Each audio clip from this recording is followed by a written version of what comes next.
여러분 안녕하십니까? 비판과 대안TV 사회 코너 혼눈 겹눈의 강성주입니다. 지금 국내외 정치 지도층 혹은 사회 지도층들이 거짓말로 하는 그런 가짜 뉴스 혹은 어떤 사실의 왜곡 또 단순한 거짓말 이런 것들이 유행처럼 번져가고 있습니다. 오늘은 이진권 주필을 모시고 여기에 관해서 한번 이야기 나눠보겠습니다. 안녕하세요. 네, 안녕하세요. 예. 이주필도 아시겠지만은 이 소위 말하는 가짜 뉴스, 예, 페이크 뉴스라고. 예, 이것이 이렇게 널리 우리 귀에 익숙해지고 된 그게 불과 그렇게 오래지 않습니다. 예. 예, 이 불과 3년 전입니다. 2016년에 말하자면 올해의 단어로 옥스퍼드 사전에서 선정한 것이 바로 포스트 트루스, 그러니까 탈진실. 탈진실. 네, 탈진실. 페이크 뉴스가 아니고. 그러면 탈진실이 뭐냐라고 이렇게 할 때는 사실은 사람들이 진실을 벗어나서 늘 입만 열면 거짓말하고 사기치고 그런다는 뜻이 아니고 그 사전은 어떻게 정의를 했는가 하면은 사람들이 진실보다는 자기 감정에 따라서 그리고 자기 신념이라든지 신조에 따라서 자기가 믿고 싶어하는 것을 믿는다. 그것이 사실이고 그것이 진실이어서 믿는 게 아니고 그리고 지금 시대를 살고 있는 사람들이 옛날 사람들보다 거짓말을 더 많이 한다가 아니고 사람들은 그것이 진실이 아니어도 그렇게 크게 개의치 않는다.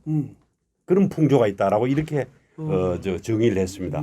그런 뜻에서 오늘 말씀을 같이 풀었으면 좋겠는데요. 그 대표적인 게 아까 말씀드린 대로 지금 현직에 있는 미국의 트럼프 대통령입니다. 트럼프.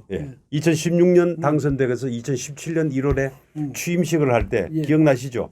사상 최대의 인파가 전임인 오바마 대통령 때보다도 더 많은 인파가 그 워싱턴 몰을 메워서 자기를 축하해 줬다라고 이렇게 한 것이 말하자면은 바로 미국에 있는 기존 언론들하고 물론 선거 기간 동안에도 트럼프 대통령은 다툼이 많고 서로 싸웠지만은 그때 바로 나온 게 바로 그겁니다. 근데 이 좀 굉장히 그 사람 허풍스럽잖아요. 그다음에 이제 지금 요즘 이 사실은 이렇게 이제 뭐 페이크 뉴스라든지 뭐 여하튼 탈진실 이렇게 된 게 제가 볼 때는 이 커뮤니케이션에 있어서 SNS 있잖아요.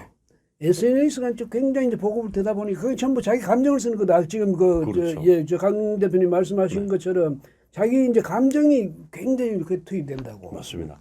그러다 보니까 과장이 되고 허풍이 되는 거 그런 것도 있고 또 이제 이런 건 있죠. 뭐가 진실이냐 할 때 명확히 우리가 규정을 못 할 수가 있거든. 맞습니다. 왜냐하면 아까 말씀하셨잖아요. 감정이 앞서면 나한테는 진실이거든. 근데 다른 사람이 볼 땐 진실이 아닐 수도 있단 말이죠. 이런 게 있는데 이걸 고의적으로 아주 그 효과까지 계산해가면서 직업적으로 거짓말하는 그런 사람들이 있어요. 특히 정치인 중에. 많죠. 국내외에 있습니다. 아까 조금 전에 우리 트럼프 얘기했지만은 또 하나의 예를 대표적인 그런 걸 들면은 영국이 EU를 탈퇴할 때 국민 투표를 했지 않습니까? 그때 캐머런 그 보수당 수상이 말하자면 자기 선거 공약으로 나는 당선되면은 내가 EU 탈퇴에 관한 국민 투표를 실시하겠다라고 해서 실시를 했는데 그게 간신히 통과했잖아요. 그때 말하자면은 그 보수당 쪽에서 한 얘기가 영국이 EU에 있음으로써 탈퇴하지 않고 거기에 있음으로써 1년에 5,500억 우리가 손해를 보고 있다. 이런 말을 해서 국민들이 말하자면 거기에 넘어갔다는 게 그 뒤에 나온 평가거든요. 그렇게 볼 때 말하자면 직업적으로 이 가짜 뉴스를 만든다든지 혹은 거짓말을 한다든지 그것이 직업은 아니겠지만은 지금은 상당히 널리 퍼져 있습니다. 아니 그 직업적이에요. 왜냐하면 정치인들이 그렇게 페이크 뉴스를 만든다든지 뭐 허풍스럽게 만든다든지 가공해서 만든다 이거는 나중에 보면 사실은 그거는 법적으로 뭐 제재한다든지 사법 사항이 아니잖아요. 정치인의 정치적인 말이니까. 이래서 이제 그런 게 말하자면 직업적인 거짓말이 되는 거예요. 근데 저도 이제 요즘 보면 왜 우리가 카톡도 하고 뭐 이렇게 SNS를 많이 하다 보면 거기 막 뉴스가 떠요. 굉장한 뭐 뉴스가 뜨는데 친구들이 막 보내잖아요. 그럼 제가 이제 그때마다 어떻게 하냐면 찾아가지고 이거는 페이크 뉴스다. 팩트 체크를 하시는 거군요. 그래 체크를 해줘야 돼. 왜냐하면 그거 안 해주면 나이 든 사람들이 마음대로 퍼뜨리다가 정말 자기가 법에 걸리는 수가 있거든. 그래서 이제 그렇게 하고 하는데 이게 SNS는 너무 쉽게 되니까 거기서 이렇게 거짓말 내가 미운 상대를 향해서 말이죠. 어디서 막 퍼와가지고 막 그걸 퍼뜨리는데 그건 우리는 조심해야 되지만은 정치인들은 그걸 정말 직업적으로 이용하는 사람이 많아요. 네. 우리 조금 국내 정치인 얘기를 한번 해볼까요? 지금 말하자면 대표적으로 거짓말을 잘하거나 아니면은 사실을 왜곡하거나 등등 해서 온 국민을 반으로 나누고 온 나라를 시끄럽게 하는 대표적인 인물이 조국이요? 조국 법무장관. 그렇게 볼 수 있습니다. 그 양반은 그 양반이 하는 말 중에 그 양반이 쓴 글 중에 그러니까 뭐 책도 많이 썼지만 특히 SNS를 너무나 사랑해가지고 한 10년 동안 15,500건 올렸다고 그래요. 그런데 오죽하면 거기서 조스트라다무스라는 말이 나왔겠습니까? 뭐냐면 옛날에 조국이가 어쩌면 그렇게도 정확하게 오늘의 이제 조국을 예언할 수 있으냐. 그런데 그런데 거기 보면 정말 진실성이라고 하나도 없는 자기하고는 전혀 어울리지 않는 자기 말. 이렇게 이제 하는 게 이런 것도 문제니까 그 사람 보고 뭐라면 저 사람이 언제 진실을 이야기할 때가 있나? 뭐 이런 이야기까지 나오고 있잖아요. 그렇습니다. 되게 이렇게 지금쯤 이제 벌써 이 조국 사태가 상당히 시간이 지나가지고 대충 이렇게 정리한 걸 보면은 도덕적인 문제 같은 거 법적으로 책임질 일이 없는 그렇게 제기되는 문제에 대해서는 살짝 비켜가거나 약간 사과 비슷하게 이렇게 하지만은 조국 장관 같은 경우 법적인 책임이 수반되는 문제에 대해서는 절대 나는 모른다. 그래서 나는 딸이 있는지도 요번에 알았다라고 하는 우스갯소리가 나올 정도로 모른다라고 이렇게 하는 그 거짓말의 유형이 이렇게 구별이 되더라고요. 전번에 한번 내가 얼핏 제가 읽은 것 같은데 신문에서 뭐냐면 당신 그때 그렇게 거짓말 했잖냐 청문회 때 이랬더니 아니 그때까지는 내가 그렇게 알았다는 거야. 그때까지 내가 그걸 진실로 알았던데 뭘 할 거야. 나중에 다시 이제 알게 되니까 그건 내가 말을 잘못한 거지만 그때까지는 내가 그렇게 알았다. 근데 그거 혹시 기억나십니까? 옛날에 김대중 전 대통령이 옛날에 워낙 자꾸 그때도 김대중 대통령 거짓말쟁이다 누가 이랬더니 김대중 대통령이 그때 옛날에 야당 그 리더 시절에 명확히 그 규정한 바가 있어요. 난 거짓말을 안 해. 난 약속을 못 지켰을 뿐이지. 그게 왜 거짓말이냐. 이러면 안 할 그렇게 되는데 여하튼 거짓말이라는 게 정치인들의 거짓말은 이게 불치병 아닌가 뭐 이런 생각이 듭니다. 그러니까 조금 전에 말하자면은 미국 지금도 얼마 전에 그걸 보니까 미국의 트럼프 대통령이 취임 이후 지금까지 한 거짓말 내지는 왜곡 혹은 뭐 그런 허풍 이런 거 따지니까 하루에 13건. 그래서 12,000건이 넘는다는 기사를 제가 본 적이 있습니다. 누가 그렇게 계산을 또 철저히 했네. 그게 아시겠지만 미국에는 그 유명한 사실 여부를 검증하는 팩트 체크들이 민간 단체로도 있고 워싱턴 포스트 같은 그 신문은 자체적으로 운영을 하고 그래서 말하자면 트럼프 대통령의 그 페이스북 발언이라든지 등등을 바로바로 팩트 체크를 한답니다. 그렇게 해서 하루에 13건 평균 지금까지 12,000 뭐 몇 건 이렇게 나왔다고 합니다. 근데 트럼프는요 보니까 아무리 그 공격을 받고 당신 왜 거짓말해? 뭐 왜 허풍스럽게 그래? 그래도 전혀 눈빛 하나 안 바뀌어. 그렇습니다. 그건 참 대단한 사람이에요. 그게 말하자면 처음에 하셨던 그 포스트 트럼프, 포스트 트루스 이거 좀 헷갈리는데 그 탈진실의 시대의 어떤 한 단면이라고 볼 수 있고 그 원인은 이주필께서 지적하셨듯이 SNS의 발달로 사람들이 자기가 믿고 싶어하는 거, 자기가 그 사실이었으면 하고 믿는 거 이런 그런 데 대해서 사람들이 그런 것만 찾아봐도 그것이 차고도 넘친단 말이에요.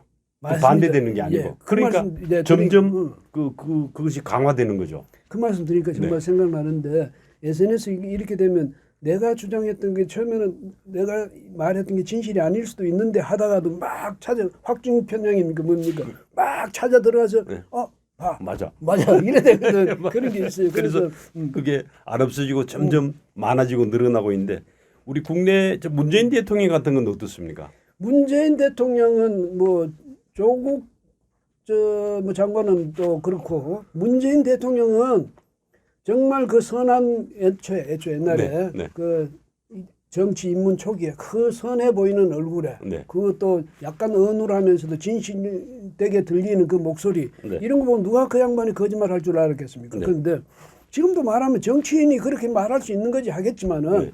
특히 대표적으로 취임사에서 네. 취임사에서 뭐라고 했습니까? 기회는 평등하고 과정은 공정할 것이며 결과는 정의로울 것이다 이랬잖아요. 네. 네. 그 요새 그 정의로운 게 지켜집니까? 라고 지키신다고 하기에는 어렵죠. 그렇게 말하기는. 그러니까 지킬 수 없는 말을 자기는 한 거예요. 왜냐하면 사실은 그 말은요. 제가 생각할 땐 죄송한 얘기, 종교인들한테 죄송한 얘기지만 신도 그렇게 해놓고는 지키지 못합니다. 왜? 신도 못 지킬 이야기 왜 약속을 자기가 할 때는 엄연히 사실은 그때도 이미 의욕은 앞서지만 내가 이걸 지킬 수 있는 건 아니다. 왜? 인간의 차원은 아니다. 이렇게 생각을 했을 텐데 천연덕스럽게 했잖아요. 그 말씀 하시니까 그 지금 문제가 되고 있는 검찰 수사에 관해서도 네. 문 대통령은 좀 이상한 얘기를 했죠. 윤석열 총장한테 임명장을 주면서 뭐라고 했습니까? 살아있는 권력에 대해서는 더욱 엄정하게.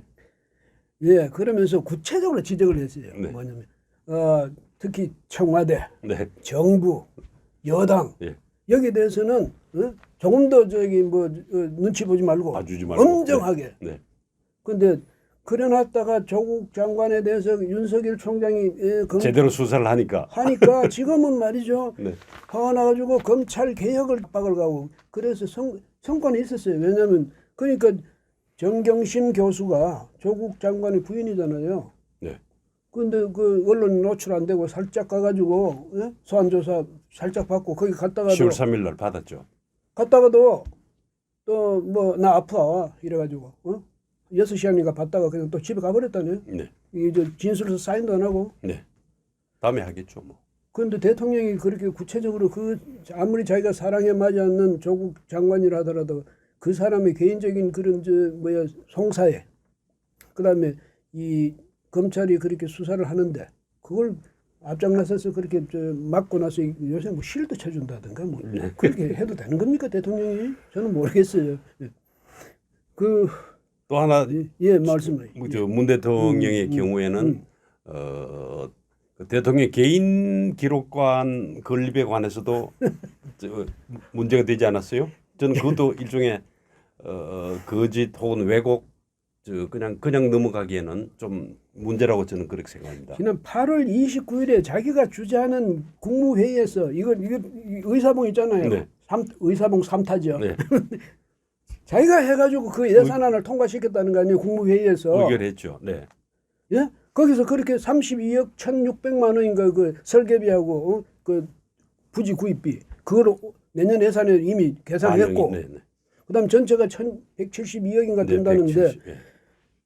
몰랐다 이건데 몰랐을 거예요. 왜냐하면 어느 대통령이든 자기 개인을 위한 거 참 특정인을 위해서 그런 기록관을 만들겠다는데 그거를 대통령한테 보고 안 하고 그래서 제가 잘하지요. 이 소리 듣고 싶어서라도 아마 대통령한테 그 점은 특별히 열었습니다 하고 다 보고를 했을 거라고. 이거 상식적이고 그럼요. 합리적인 추론이에요. 맞습니다. 그 정황이 말하자면은 담당 비서관하고 예.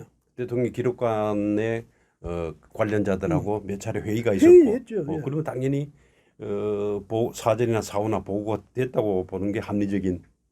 진영 장관한테도 기록관에서 이미 진영 장관한테도 보고를 했고 네. 청와대 지금 말씀하신 거기 그냥 논의까지 했고 네네. 이렇게 된 것을 대통령이 자기가 두들겨서 통과까지 시켜놓고 불같이 화냈다는 거 아니에요. 네. 그럼 뭐 때문에 불같이 화냈습니까? 왜 이런 것을 보안을 못 지키고 외부로 이거를 알려지게. 그러면 이렇게 되면 이제 나는 이 사람아 나는 이제 정말 나가도 개인 기록관 못 갖는 거 아니야 이래서 화가 났나? 불같이 화냈다네요.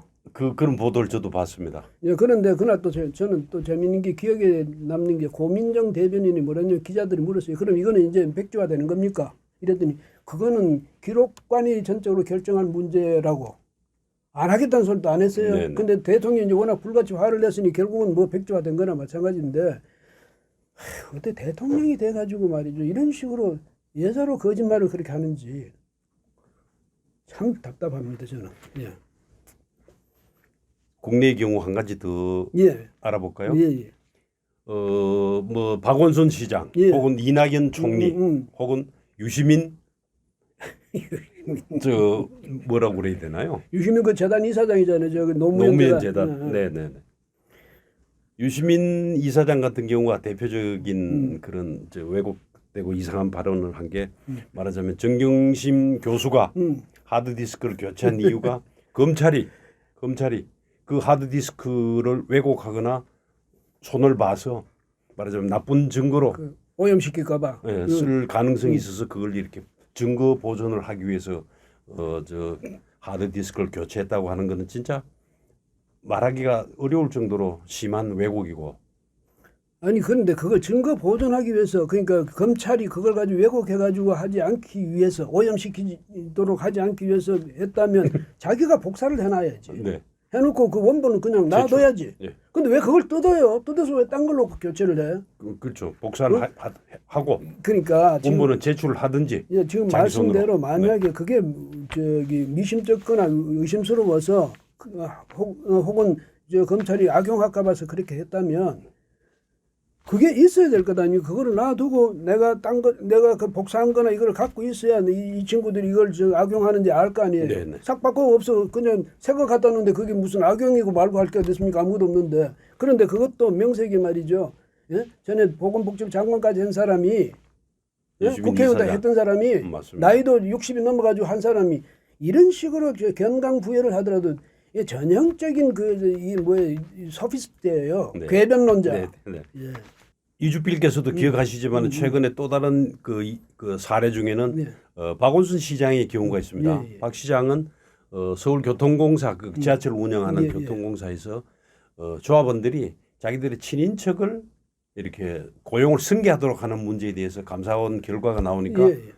그 100여 명이 그대로 확인이 됐는데도 이거는 아주 공정하게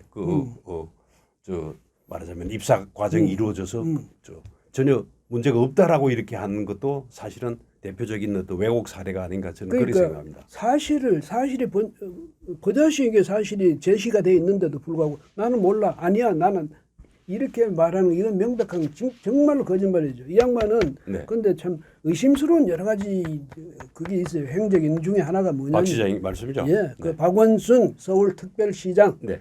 이 양반이 그 아들이 이제 병역 문제 때문에 뭐 소송도 올리고 있지 않습니까? 네. 뭐 남은 엑스레이를 그 대신했는 어쩌는 이래가지고 이제 그 반대편에서 그 저기 아들 여기 불러와서 재검 한번 하자. 네. 뭐 이랬더니 영국에 가 있는데 아들 주소는 모른대. 그래서 법원에서 저기 그 요청서가 갔는데도 이거 보낼 데 없다는 거 아닙니까? 네. 이런 식도 이것도 아무려면 그 아들이 해외인데 주소를 모르는 이런 식을 말하자면 이게 명백한 거짓말 아닐까? 그러니까요.